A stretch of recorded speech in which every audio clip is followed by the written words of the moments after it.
Hello दोस्तों, मेरा नाम नीरज। स्वागत है आपका ITI ट्रिक्स यूट्यूब चैनल पर। दोस्तों, इस वीडियो में हम DRDO सेप्टेम्बर 11 एग्ज़ाम जो 2026 में होने वाला है, इसके लिए ट्रेड थ्योरी के टॉप 20 MCQ सॉल्व करेंगे। दोस्तों, यह क्वेश्चन हमने DRDO के पिछले जो एग्ज़ाम हुए हैं उनकी आंसर की से लिए हैं और यह टेक्निकल क्वेश्चन बाकी सभी एग्जाम में बार बार पूछे जाते हैं। दोस्तों मैकेनिकल ट्रेड जैसे फिटर, टर्नर, मशीनिस्ट के लिए यह क्वेश्चन बहुत ही महत्वपूर्ण है, क्योंकि DRDO सेप्टेम्बर 11 एग्ज़ाम में यह क्वेश्चन आएंगे ही। दोस्तों, हमारे चैनल पर आपको डेली टॉप 20 क्वेश्चन की MCQ की वीडियो मिलेगी। आप उसे देखकर अपनी एग्ज़ाम की अच्छे से प्रैक्टिस कर सकते हैं। इसलिए दोस्तों प्लीज़ आप हमारे चैनल को ज़रूर सब्सक्राइब कर लेना। तो चलिए शुरू करते हैं हमारा वीडियो। पहला क्वेश्चन है, बाएं बट वेल्डिंग टेक्निक में बिलो पाइप और फिलर रॉड के बीच कितना एंगल मेंटेन किया जाता है। तो बाएं बट वेल्डिंग में दोस्तों कितना एंगल मेंटेन किया जाता है आपको बताना है। 60 डिग्री से 30 डिग्री। ऑप्शन बी में है 50 डिग्री से 40 डिग्री। ऑप्शन सी में है 30 डिग्री से 50 डिग्री। ऑप्शन डी में है 60 डिग्री से 40 डिग्री। तो आपको बताना है। तो बाएं बेड में दोस्तों कितना रखते हैं, 60 डिग्री से 30 डिग्री के बीच में हम मेंटेन करके रखते हैं एंगल। ठीक है, बिलो पाइप का 60 डिग्री और फिलर रॉड के बीच कितना, 30 डिग्री का मेंटेन हमको करना रहता है एंगल। तो इसका हमारा ऑप्शन ए राइट हो जाएगा। दूसरा क्वेश्चन देखते हैं, वेल्डिंग के दौरान करंट की सेटिंग कौन सा कारक निर्धारित करता है। मतलब हमें वेल्डिंग करते समय कितना करंट देना है, यह हम कैसे निर्धारित करते हैं। तो वह दोस्तों डिसाइड होता है इलेक्ट्रोड के व्यास से, कि कितना मोटा हमारा इलेक्ट्रोड है, उससे हम डिसाइड करते हैं कि कितना हमें करंट देना है। तो इसका हमारा दूसरे का ऑप्शन डी राइट हो जाएगा। अगला क्वेश्चन है, स्टेप डाउन ट्रांसफार्मर में वेल्डिंग के लिए OCB क्या है जो मुख्य आपूर्ति वोल्टेज को कम करता है। OCB का मतलब क्या होता है दोस्तों, ओपन सर्किट वोल्टेज होता है। तो आपको बताना है कि ओपन सर्किट वोल्टेज कितना हो सकता है दोस्तों, वह हो सकता है 40 से 100 वोल्टेज हो सकता है। तो इसका हमारा ऑप्शन ए राइट हो जाएगा। चौथा क्वेश्चन है, कौन सी वेल्डिंग मशीन जो सभी प्रकार के इलेक्ट्रोडों का उपयोग करके लोहे और अलॉय धातुओं की वेल्डिंग के लिए AC और DC दोनों की आपूर्ति करने के लिए डिज़ाइन की गई है। तो कौन सा है दोस्तों जो AC और DC दोनों के लिए यूज़ किया जाता है, वह होता है दोस्तों रेक्टिफायर सेट। इसका क्या काम रहता है, AC को DC में बदलना और DC को AC में कन्वर्ट करना, इसका हमारा काम होता है। तो हमारे चौथे क्वेश्चन का ऑप्शन ए राइट हो जाएगा। नेक्स्ट क्वेश्चन देखते हैं, आकृति में दिखाए गए वेल्डिंग प्लांट में किए गए सुरक्षा संचालन का नाम बताइए। तो वेल्डिंग करते समय यहाँ पर कौन सा सुरक्षा उपयोग किया जा रहा है। तो वह होता है दोस्तों हमारा यहाँ पर दिख रहा है जो कौन सा है, निकास वाहिनी फ्यूज और गैसों को पकड़ती है। मतलब जो निकास वाहिनी ऊपर लगी हुई है, यह गैस को पकड़ के बाहर कर देती है। ठीक है, तो वहाँ पर अच्छी हवा आती रहती है। तो नेक्स्ट क्वेश्चन देखते हैं, एक्स के रूप में चिन्हित भाग का नाम बताइए। काफ़ी इजी क्वेश्चन है दोस्तों। यहाँ पर आपको सिलेंडर दिखाया गया है। तो सिलेंडर में जो यहाँ पर दिख रहा है, यह क्या होता है दोस्तों, ये सेफ्टी प्लग होता है। तो इसका हमारा ऑप्शन ए राइट हो जाएगा। हिंदी में लिखा हुआ है सुरक्षा प्लग।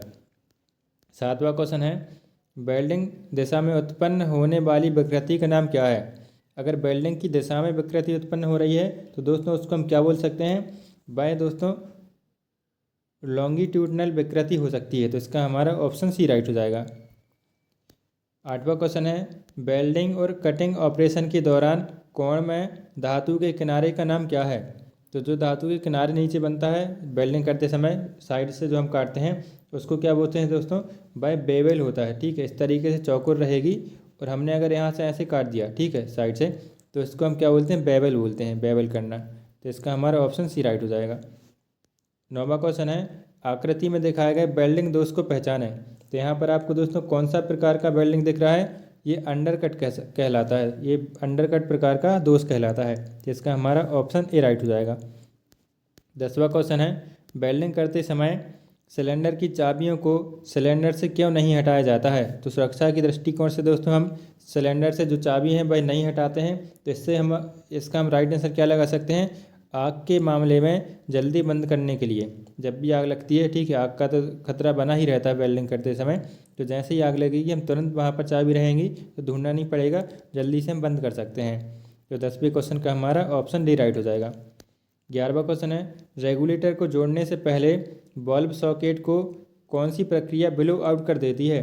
तो भाई दोस्तों क्या होता है, क्रैकिंग हम उसको बोल सकते हैं। तो इसका हमारा ऑप्शन ए राइट हो जाएगा। 12वां क्वेश्चन है, ऑक्सीजन सिलेंडर का रंग क्या है। काफ़ी इजी क्वेश्चन है दोस्तों, बार बार आपसे एग्जाम में पूछा जाता है। ऑक्सीजन का जो दोस्तों रंग रहता है वह कौन सा होता है, काला होता है। और एसिटिलीन गैस का रंग दोस्तों वह मैरून होता है। तो आपको दोनों ही याद रखना है, ठीक है। तो इसका हमारा ऑप्शन सी राइट हो जाएगा।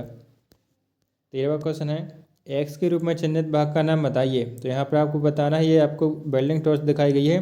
तो ऊपर साइड है दोस्तों वो कौन सा रहता है, वह हमारा होता है ऑक्सीजन कंट्रोल बल्ब, और नीचे साइड जो दिख रहा है यहाँ पर ये होता है हमारा एसिटिलीन कंट्रोल बल्ब।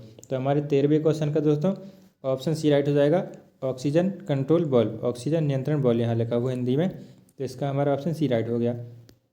14वां क्वेश्चन देखते हैं, पीपीई का नाम क्या है। यहाँ पर आपको पर्सनल प्रोटेक्टिव इक्विपमेंट का चित्र एक दिखाया गया है। ये कौन से प्रकार का पीपीई है, इसको हम क्या बोलते हैं दोस्तों, ये होता है हमारा हाथ वाली वेल्डिंग स्क्रीन, ठीक है। इसको हम डायरेक्ट हैंड स्क्रीन भी बोल सकते हैं, वेल्डिंग करते समय इसका उपयोग किया जाता है। तो इसका हमारा ऑप्शन सी राइट हो जाएगा। 15वां क्वेश्चन है, आर्क वेल्डिंग प्रक्रिया में सेल्यूलोसिक इलेक्ट्रोड का उपयोग का उद्देश्य क्या है। तो सेल्यूलोसिक जो इलेक्ट्रोड होता है दोस्तों, उसका उद्देश्य क्या होता है, जमे हुए स्लैग को हटाना बहुत आसान हो जाता है, इसके लिए हम सेल्यूलोज का इस्तेमाल किया जाता है। तो इसका हमारा ऑप्शन ए राइट हो जाएगा। नेक्स्ट क्वेश्चन है, एक्स के रूप में चिन्हित भाग का नाम बताइए। तो यहाँ पर आपको दिख रहा है ये जो दिख रहा है इसको हम क्या बोलते हैं दोस्तों, ये हमारा होता है वर्टिकल एडजस्टमेंट के लिए हम इसका उपयोग कर सकते हैं। यहाँ पर जो आपको बॉल ये नट दिख रहा है, तो ये किसके लिए लगाया जाता है, वर्टिकल एडजस्टमेंट के लिए इसका उपयोग किया जाता है। तो इसका हमारा ऑप्शन डी राइट हो जाएगा। ये पिछली बार आपके एग्जाम में पूछा गया था दोस्तों, आपको अच्छे से इसको ध्यान रखना है। अगला क्वेश्चन है, ऑक्सीजन सिलेंडर की भंडारण क्षमता क्या है। तो ऑक्सीजन सिलेंडर में जो गैस भरी जाती है वह कितने दबाव पर भरी जाती है, उसकी क्षमता कितनी रहती है। तो आपसे पूछा गया है, तो वह होता है दोस्तों 7 मीटर क्यूब, ठीक है। 7 मीटर क्यूब, एम के ऊपर ऐसे 3 की घात लगानी है, तो ऐसे लिखना था यहाँ पर। ऑक्सीजन सिलेंडर की भंडारण क्षमता होता है दोस्तों 7 मीटर क्यूब। तो इसका हमारा 17वें का ऑप्शन ए राइट हो जाएगा। अगला क्वेश्चन देखते हैं, गैस कटिंग के दौरान शरीर को उड़ने वाली चिंगारी से बचाने के लिए उपयोग किया जाने वाले उपकरण का नाम क्या है। तो उसके लिए हम दोस्तों किसका उपयोग करते हैं, एप्रन का उपयोग करते हैं। तो कौन सी एप्रन होती है, वह चमड़े की एप्रन होती है। तो 18वें क्वेश्चन का हमारा बी ऑप्शन राइट हो जाएगा। 19वां क्वेश्चन है, गैस वेल्डिंग में उपयोग के बाद लोहे को कैसे बुझाएं। तो जैसे भी जब भी हम गैस वेल्डिंग करते हैं तो सबसे पहले दोस्तों किसको बुझाया जाता है और सबसे लास्ट में किसको बुझाया जाता है, ये आपसे पूछा गया है। तो एसिटिलीन बॉल को हम पहले बंद करते हैं और ऑक्सीजन बॉल को बाद में बंद करते हैं, ठीक है। तो ये आपको याद कर लेना है, कंफ्यूज नहीं होना है। एक और सवाल आता है, ठीक, बैकफायर करते समय, तो वहाँ पर ऑक्सीजन को पहले बंद करना रहता है, एसिटिलीन को बाद में बंद करना रहता है। तो यहाँ पर आपसे जो पूछा गया है, तो इसका हमारा ऑप्शन डी राइट हो जाएगा। अगला क्वेश्चन देखते हैं, आर्क वेल्डिंग के दौरान ध्वनि प्रभाव क्यों गुनगुनाते हैं। तो ये रिपीट हुआ क्वेश्चन है दोस्तों, बार बार एग्जाम में रिपीट होता है। तो ये आपको बताना कि ये जो ध्वनि के प्रभाव वो क्यों गुनगुनाते हैं, सामान्य चाप की लंबाई में, ठीक है। तो इसका हमारा 20वें लंबी चाप की लंबाई, ठीक है। अगर हम जो चाप की लंबाई है वो अधिक रखेंगे, लंबी रखेंगे, तो क्या होता है, ध्वनि के प्रभाव जो गुनगुनाते हैं, मतलब हम बहुत दूर से वेल्डिंग करेंगे, ठीक है। तो इसका हमारा 20वें का ऑप्शन ए राइट हो जाएगा। तो इस तरीके से दोस्तों हमारे टॉप 20 क्वेश्चन कंप्लीट हो गए हैं। आप इसका आंसर की भी यहाँ पर देख सकते हैं, और इसका अगर आपको दोस्तों पीडीएफ चाहिए है तो आप हमारे डिस्क्रिप्शन में दिए गए लिंक से इसका पीडीएफ डाउनलोड कर सकते हैं, और हमारे यहाँ व्हाट्सएप ग्रुप पर ऐड हो जाइए, हम आपको वहाँ पर भी इसका पीडीएफ सेंड कर देंगे। तो दोस्तों हमारे चैनल को आप ज़रूर सब्सक्राइब कर लेना। तो चलिए मिलते हैं अगले वीडियो पर, तब तक के लिए आपका बहुत बहुत धन्यवाद।